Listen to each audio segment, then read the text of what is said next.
What's up, guys? Today I'm going to be bringing you guys another chess video, and this is going to be one of my own chess games.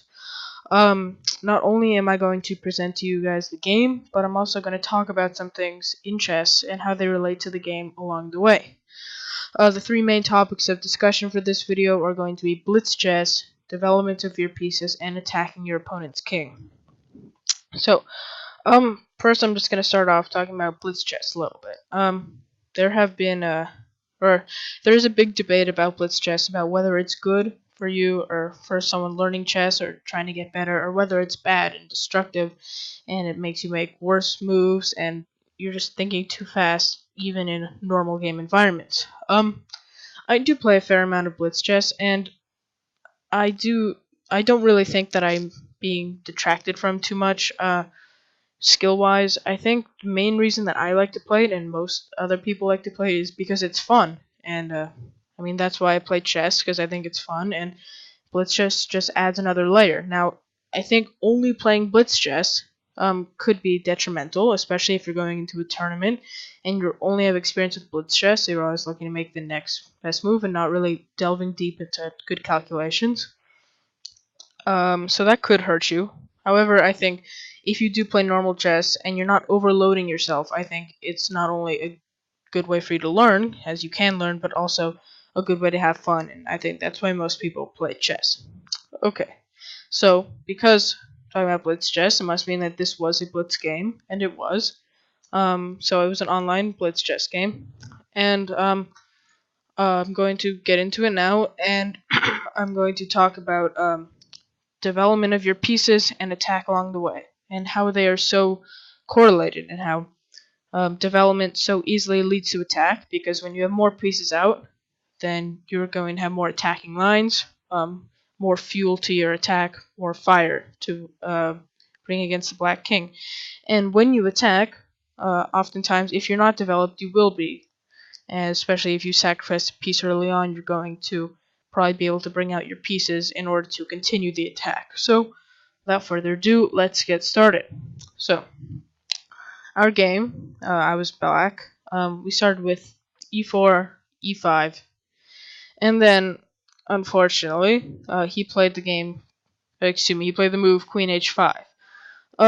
So most of you probably know what's coming, trying to scholar's mate, but normally I wouldn't be showing you guys this, but it actually transposed into a fairly nice game and instructional game, so that's why I wanted to show it. So I played knight c6, defending our pawn here, and he played bishop c4. Threat is queen takes pawn mate. So in order to stop this, we just played g6, and after queen f3, we played knight f6, once again defending this mate threat, and then he played d3, probably looking to bring his bishop to g5. Okay, so now this is pretty much the basic setup that we have in Scholar's Mates. And now going somewhat against main development rules, which is not moving the same piece twice, I played knight d4. But this is a fairly good move, as it attacks the queen and also attacks the pawn on c2 here. This d3 move before makes a nice little outpost for my pawn here on e5, and I think that this is okay because it's making his queen retreat. So that's another queen move, and I think we're going to get the advantage out of it, which we did because he played queen d1. So he started off the game playing his queen to h5, back to f3, and now back to d1. So now in this position, after we play bishop g7, simple fianchetto of the bishop, looking ready to castle, we look better. We have 3 pieces developed, and he has 1 piece, and that 1 piece isn't really being complemented, so there's not much of an attack. Now, we don't have a tremendous attack, but further along we'll see how the development of our pieces really is going to aid us in the attack, and why development and attack are so correlated and so important. So he gets another piece into the game, playing knight f3, and now we play d6, looking to bring our light squared bishop into the game, and then looking to castle. Now he played knight takes knight on d4. I don't know if that was the best move.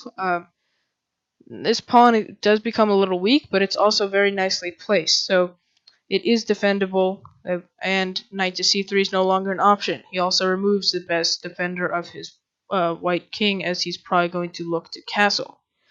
So after we played e takes d4, he plays knight a3.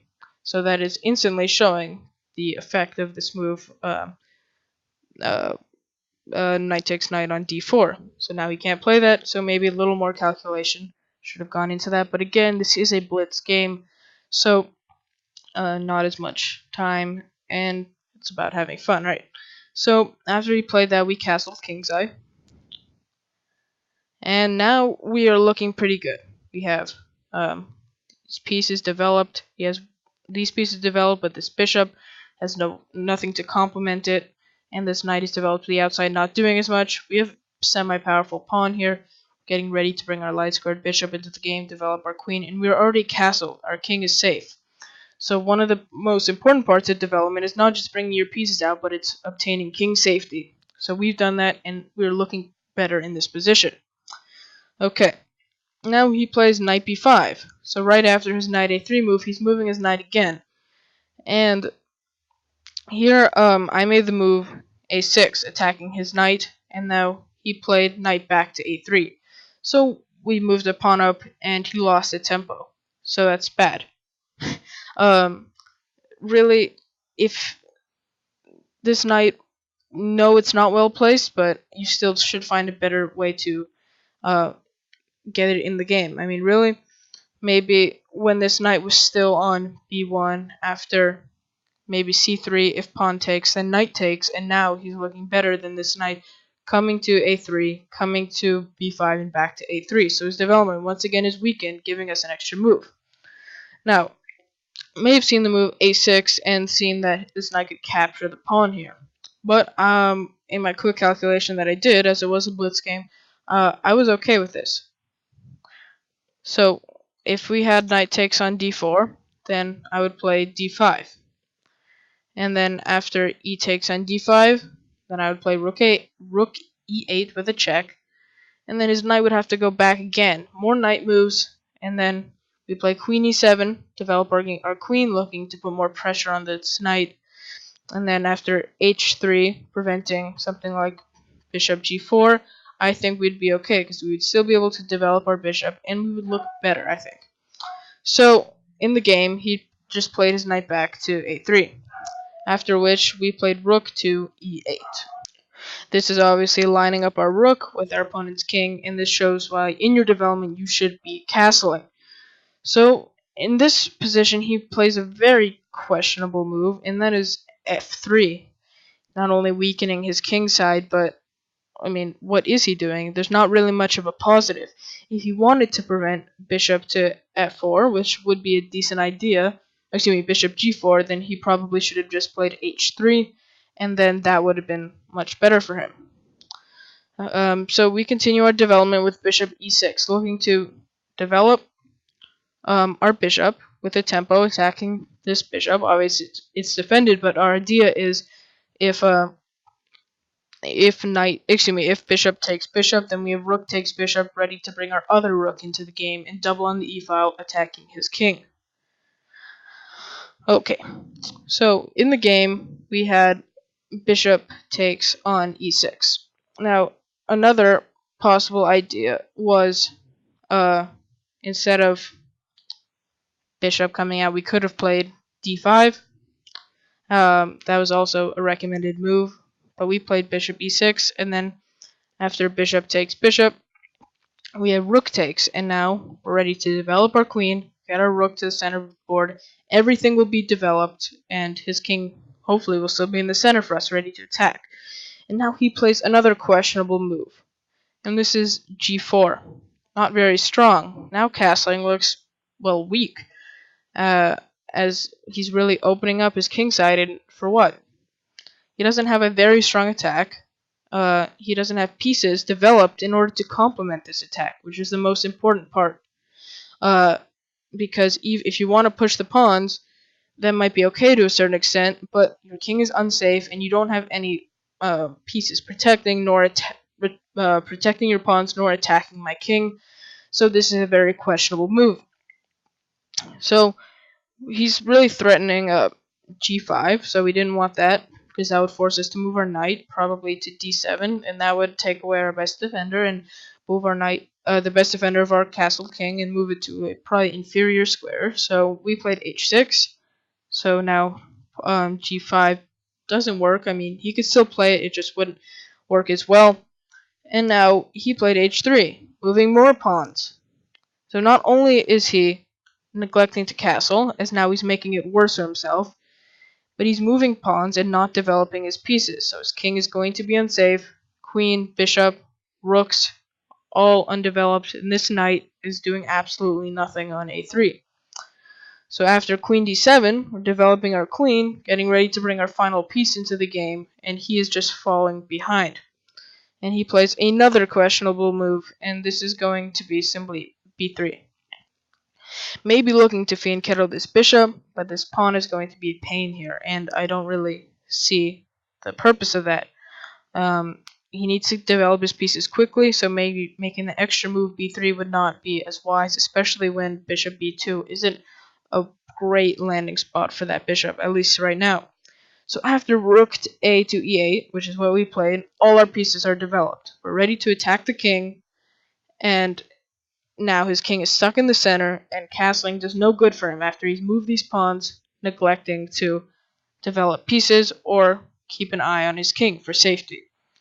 So now this goes back to attack and development. So we have everything developed, he doesn't, so this is creating better development for us, which creates more attacking lines. All our pieces are aimed at the white king.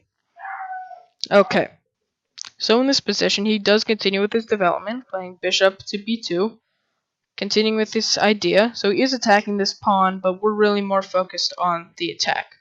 So we play d5.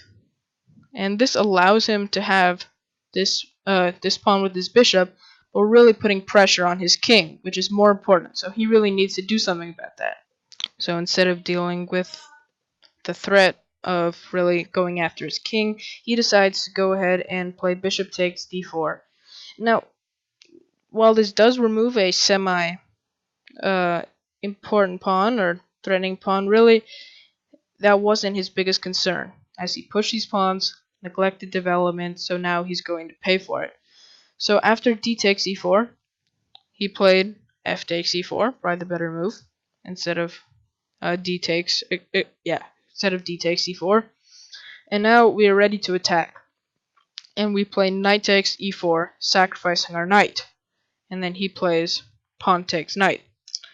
Now in this position, maybe the better idea would have been bishop takes bishop on g7.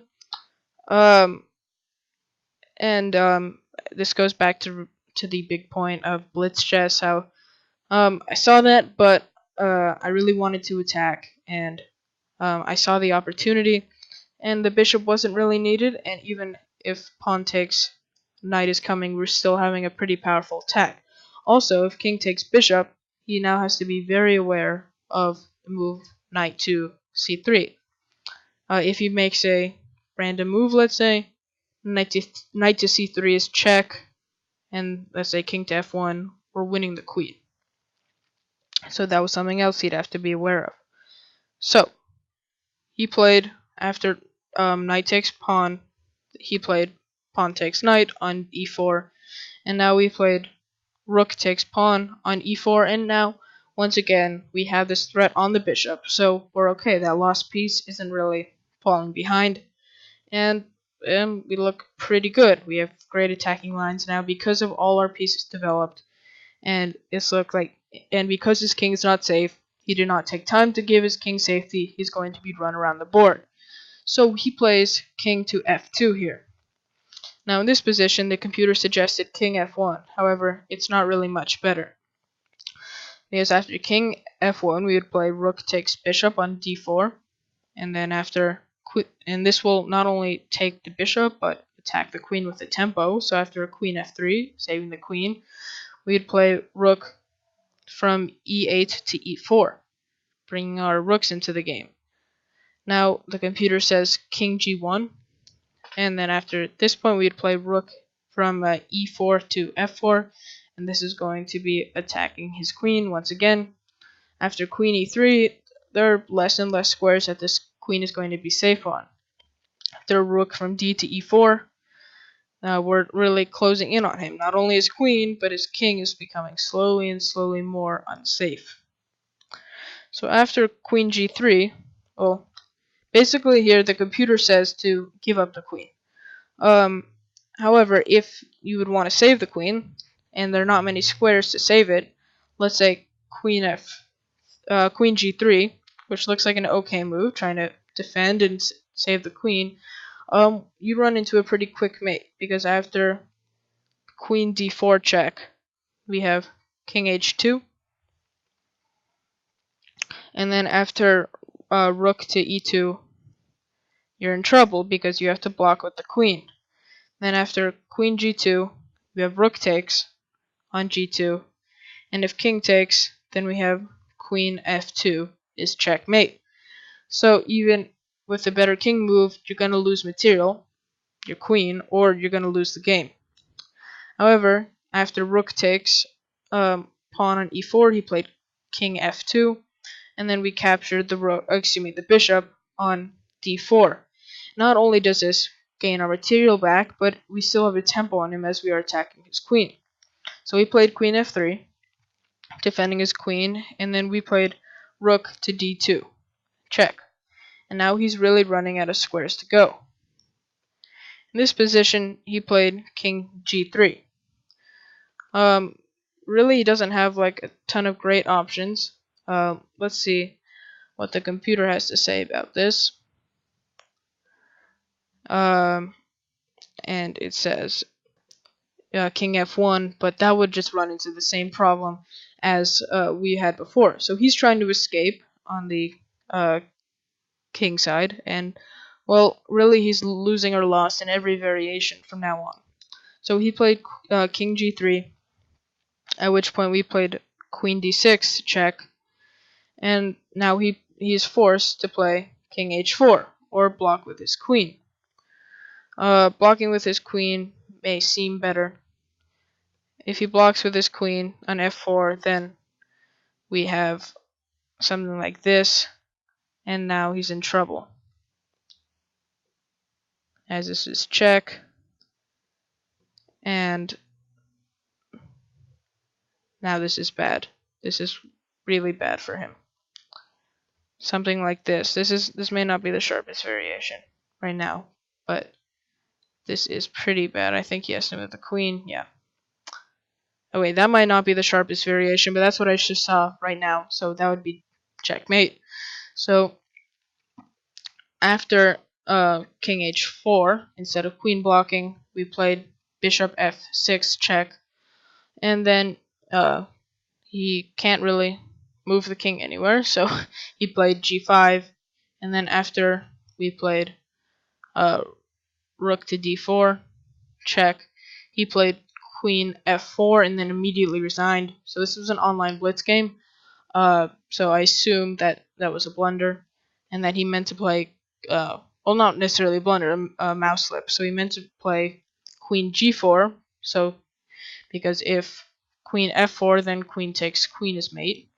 So if he had played queen g4, then it doesn't matter, because queen takes on g5 is still mate. Okay, so in this position, with black to move, white resigned in view of the continuation, queen takes queen on f4, checkmate. Okay, so let's talk this over. First, let's go back to one of the more critical positions. Let's see where it is. Okay, so it's right here when knight takes knight. So back to the blitz chess theme. Obviously, bishop takes bishop here is interesting, but after king takes, he has to worry about knight c3, which is somewhat difficult threat to see. Okay, or if pawn takes knight, then we still check, and this is getting bad for him. So, why did he lose? He lost because it was lack of development, which created no attacking lines. He had no chance to attack my king. My king was safe the entire game, and his king was not. So this shows that the development of our pieces really impacted how he was going to finish this game. Now this was a nice knight sacrifice in order to open up our lines, and then after rook takes, he's losing or lost in all variations, as we'll just play out the game and show that he really was in deep trouble. So I hope you guys enjoyed this, and I hope you learned something from it. I think Blitz chess is good as long as you don't overdo yourself with it and you still find time to play normal chess. I think that attack and development are very closely oriented, and how they really relate to each other, and how doing one will help you with the other, and how they are very important tactics or thoughts and ideas in winning chess games. So I hope you guys enjoyed. I hope you guys learned and used some of this information in your chess games. And well,